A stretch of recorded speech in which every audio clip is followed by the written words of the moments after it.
Personat të cilët nuk pinë cigare, por jetojnë ose bashkëjetojnë, bashkërendojnë aktivitetet e ditës me dikë që pinë cigare, janë gjithashtu të dëmtuar, sepse duhanpirja pasive. Si ndikon duhanpirja pasive? Është një dëmtim shumë i madh i rrugëve të frymëmarrjes, është një dëmtim jo i njëjtë me atë që është duke thithur cigaren, por është një dëmtim mbi 60% e vlerësuar nga statistikat, dëmtim për personat të cilët jetojnë ose bashkëjetojnë, bashkërendojnë ditën e tyre me dikë i cili pi në ambiente të brendshme cigare.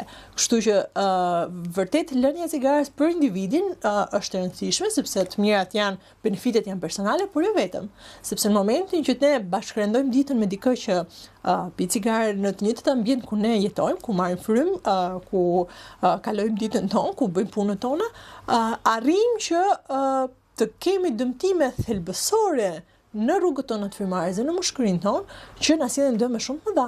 Dhe këto dëme janë dëme që ka nevojë të vlerësohen.